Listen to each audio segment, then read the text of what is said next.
What's up everybody, welcome back to the channel, welcome back to another video. Today's video we're going to be installing the CTS turbo intakes in the BMW M4.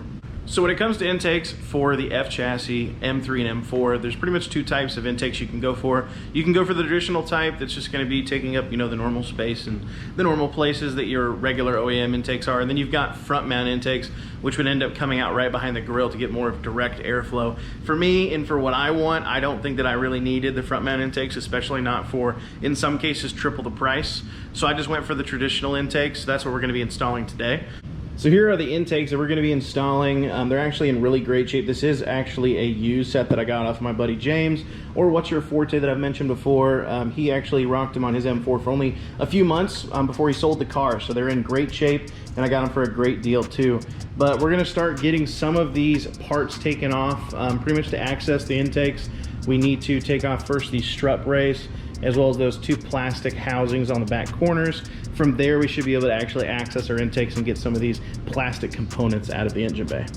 So to start with, guys, you're gonna go back to just these little nuts here on the back and just do a quarter turn on those, and then this piece should actually come loose. Once it comes loose, it should be able to turn freely.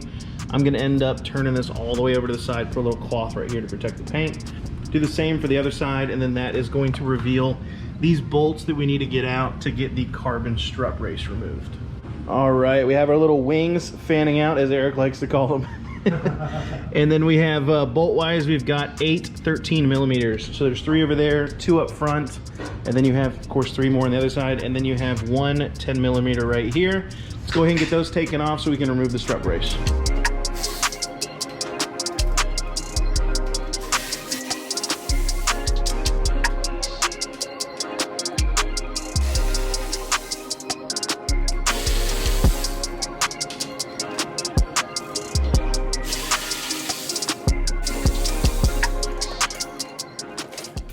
Now that the bolts are out, the strut brace should come off super easy. When you slide that out, make sure you go sit that in a safe area. The strut brace, being carbon fiber, is extremely expensive, and we do not want to damage it. So the next step in the process is we're gonna start removing the intakes, and what I'm gonna start with is we wanna remove our mass airflow sensors first. I'm gonna start on this intake before we get started on this one over here. And our goal here is to basically remove the piping, and then we're gonna remove the lid and the, of course, contents inside. And then we're leaving the base. These intakes utilize the base for the current intakes when we put in our new intakes. So I'm gonna get the mass airflow sensor taken out, and then we'll get started on removing the housing. By the way, all the bolts on the lid of the intake case are all T20s, and so is the mass airflow sensor screws. Those are also T20s. So you really just need a T20 and then a flathead to remove those hoses clamps.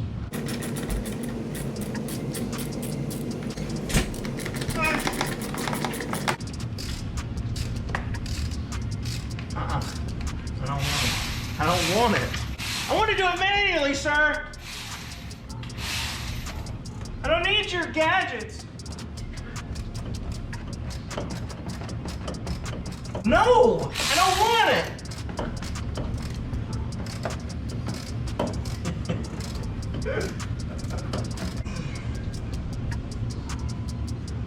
You can see now that I've gotten that lid off, we've got our 2 intakes. We have our charcoal intake right here, which a lot of people just would remove and then run like a K&N, and then you've just got your normal air filter here. And then we're gonna leave, like I said, our base here, because we're gonna utilize that with our new intakes. I just gotta get this extra piece off. It goes down to the turbo inlets, and we should be getting pretty close to getting this side finished. So I got the back piece off, and this is what that pretty much looks like. It's just a very flimsy piece of plastic, and this attaches to your turbo inlets. So the piece they're replacing it with, of course, is the new CTS piece here, and it is very sturdy compared to plastic. But I've already got our rubber gasket on here with our 2 hose clamps. So one, of course, hooks on to the turbo inlet that's there, and then the next hooks on to the intake piping here. Mass airflow sensor plug there, and then it's just gonna sit inside of the existing box with the new cone that we're going to be putting on as well. So I'm going to go ahead and get this fangled in there. It looks like it's going to be a little bit of a tight fit. First, we're going to take our provided hose as well as our hose clamp and put it onto the turbo inlet to start. Make sure you, of course, want to face this so that you can reach it up on top. After that, we'll take our intake, put our intake in here with our other clamp, and then start tightening that one down. I prefer just to do one at a time, just to make sure I can get this one extremely tight and in place before I start adding in the new intake pipe.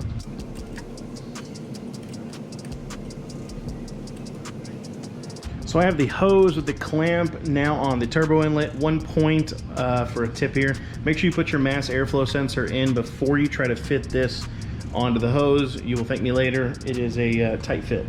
I just learned from experience. That piece is an extremely tight fit. So just be patient with it and you should be able to get it worked in there. And we'll just go ahead and put our cone on afterwards. So we go ahead and start on this intake now. It's gonna be a little bit easier than trying to fit down in that dark hole over there. This one we really just have to worry about the hose clamp right there. That should be easy. And then this grommet I know needs to get moved over to the new intake. Little pinchers right here to release that. Mass airflow sensor, and then just our normal T20s on top of here holding that on. And then we've got one hose right here to transfer over. Other than that, this one's gonna be super easy. So I'm gonna go ahead and get started on it and pull it out.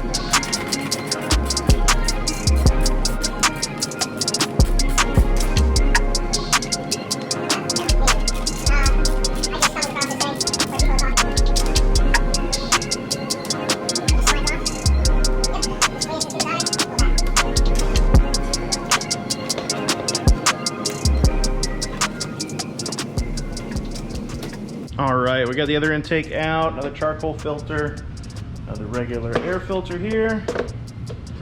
All right, let's get started assembling the new one.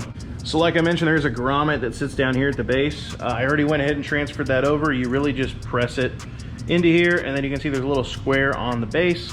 That square just needs to match up with this hole right here. And then when you put it in, you could probably turn it to lock it in place, but I don't think you really need to.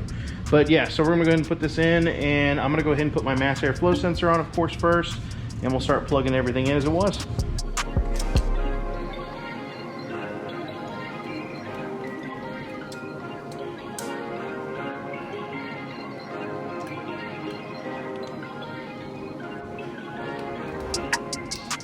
All right, it's in and it looks great. So I've got the clamp down there tightened, the grommet is in place.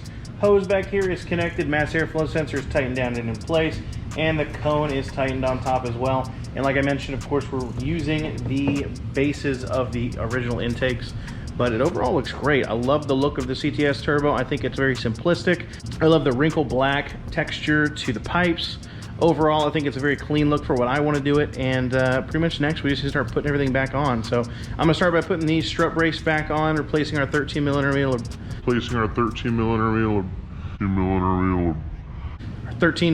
bolts as well as our 10mm, and then we'll get started on assembling these two top plastic pieces.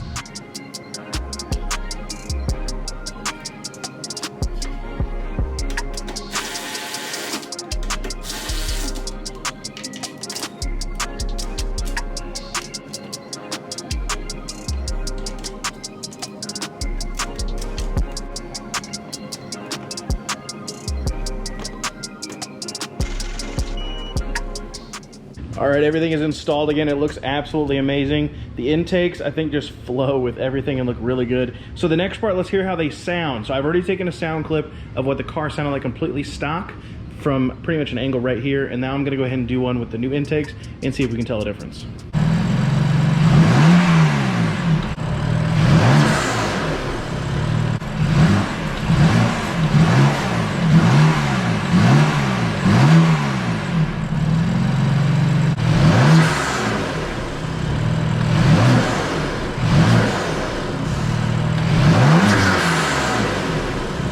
I don't know if it picks it up, but the CTS intakes sound amazing.